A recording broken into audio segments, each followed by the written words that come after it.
Fala, leitores da Bíblia. Hoje a gente vai ler Provérbios, capítulo 17. Melhor é um bocado seco e tranquilidade do que a casa farta de carnes e contendas. A questão financeira é um dos pontos mais críticos das famílias. É causa de brigas, é causa de muitos divórcios, inclusive, né? E o que esse primeiro provérbio do capítulo 17 está dizendo é que é melhor a gente não ter nada, mas viver em paz, do que ter tudo e viver brigando. E a verdade é essa. As famílias que têm muito, quando falta alguma coisinha, já é motivo de briga, né? Nós temos que aprender a viver contente em todas as situações, como disse o apóstolo Paulo. Versículo 2. O escravo prudente dominará sobre o filho que causa vergonha, e entre os irmãos terá parte na herança. O crisol prova a prata e o forno o ouro, mas aos corações prova o Senhor. O malfazejo atenta para o lábio iníquo, o mentiroso inclina os ouvidos para a língua maligna. O que escarnece do pobre insulta ao que o criou. O que se alegra da calamidade não ficará impune. Coroa dos velhos são os filhos dos filhos, e a glória dos filhos são os pais. Ao insensato não convém a palavra excelente, quanto menos ao príncipe o lábio mentiroso. Pedra mágica é o suborno aos olhos de quem o dá, e para onde quer que se volte terá seu proveito. O que encobre a transgressão adquire amor, mas o que traz o assunto à baila separa os maiores amigos. Mais fundo entra a repreensão no prudente do que 100 açoites no insensato. O rebelde não busca senão o mal. Por isso, mensageiro cruel se enviará contra ele. Melhor é encontrar-se uma ursa roubada dos filhos do que o insensato na sua estultícia. Quanto àquele que paga o bem com o mal, não se apartará o mal da sua casa. Como o abrir-se da represa, assim é o começo da contenda. Desiste, pois, antes que haja rixas. O que justifica o perverso e o que condena o justo, abomináveis são para o Senhor, tanto um como o outro. De que serviria o dinheiro na mão do insensato para comprar a sabedoria, visto que não tem entendimento? Em todo tempo ama o amigo, e na angústia se faz o irmão. O homem falto de entendimento compromete-se, ficando por fiador do seu próximo. O que ama a contenda, ama o pecado.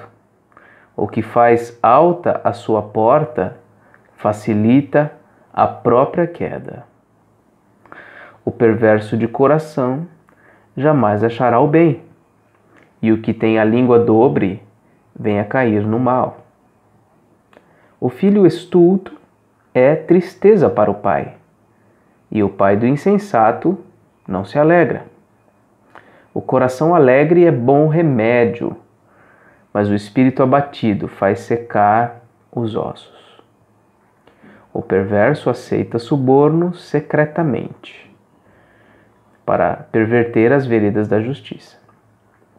A sabedoria é o alvo do inteligente, mas os olhos do insensato vagam pelas extremidades da terra. O filho insensato é tristeza para o pai e amargura para quem o deu à luz. Não é bom punir ao justo, é contra todo direito ferir ao príncipe. Quem retém as palavras possui o conhecimento, e sereno de espírito é homem de e o sereno de espírito é homem de inteligência. Até o estulto, quando se cala, é tido por sábio, e o que cerra os lábios, por sábio. Bem, alguns destaques aqui, tem tanta coisa boa nesse capítulo, não é?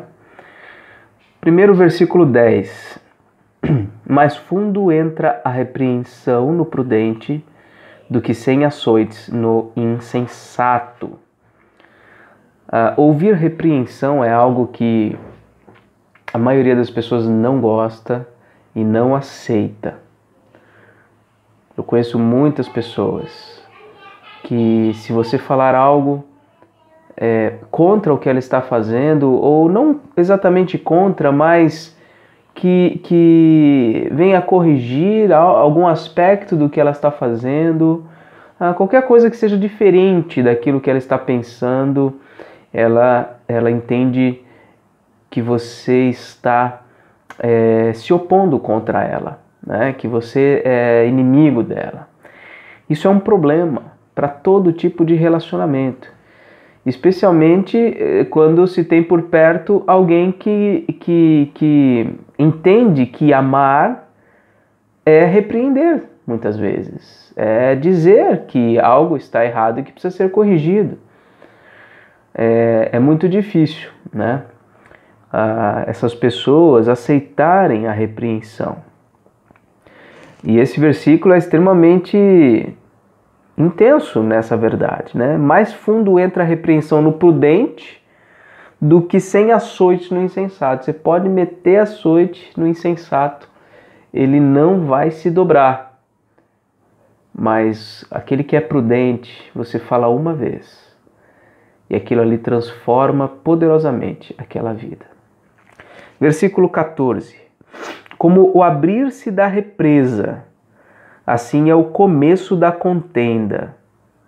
A gente viu recentemente, em janeiro, a queda da barragem de Brumadinho. E as imagens passaram por todos os lugares, né?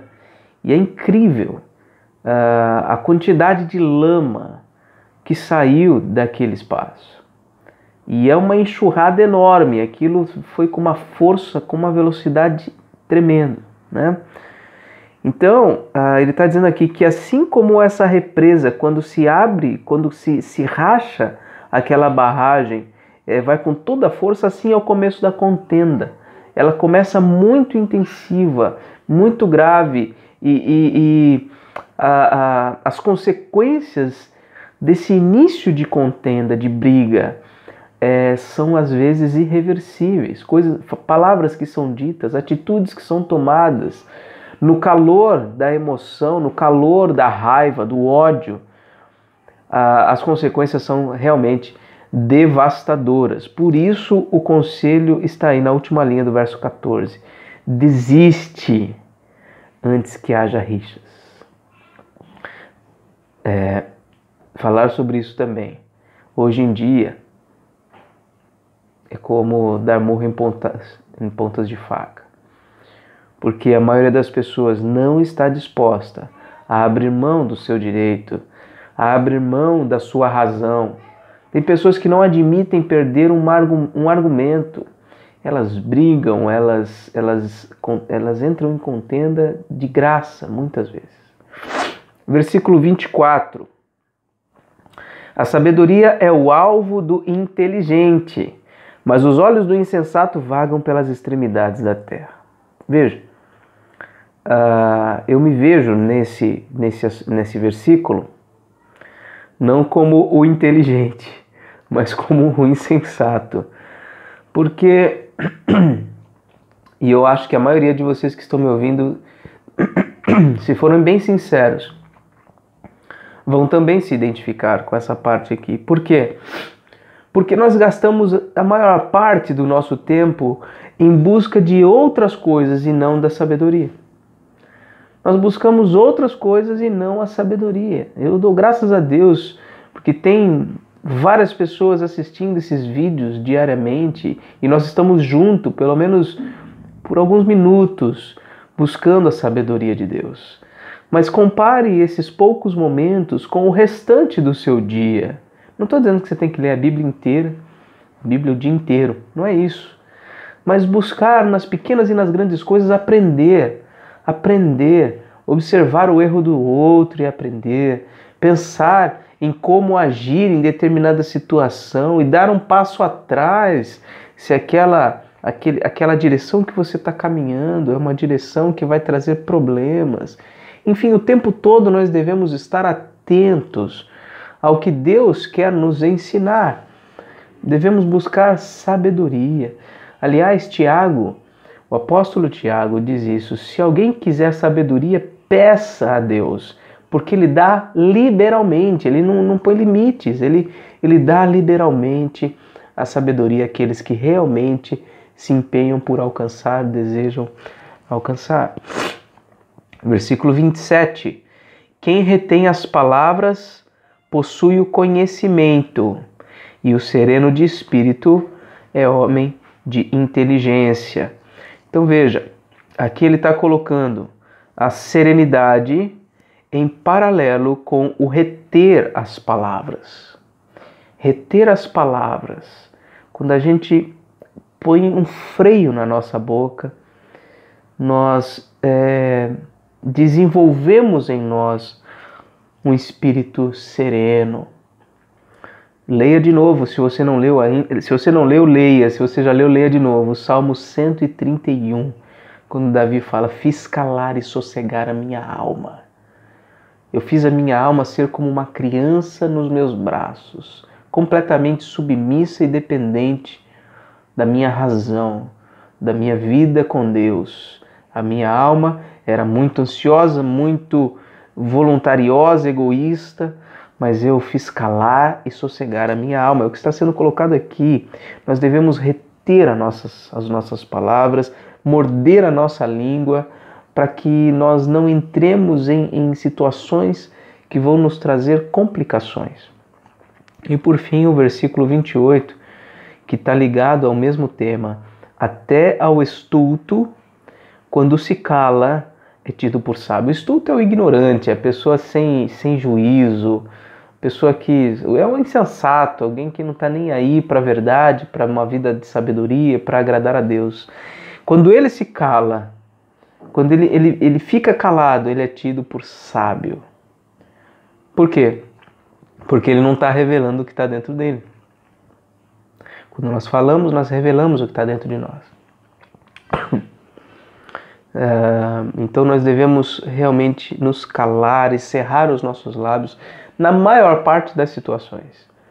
Nós devemos ouvir muito mais do que falar. Que Deus me ajude a compreender e viver essa verdade. Muito bem, essa foi a nossa leitura de hoje. Anote aí nos comentários o versículo que mais chamou a sua atenção, um versículo que você quer colocar em prática na sua vida, tá bom? Fique com Deus, até amanhã, se Deus quiser.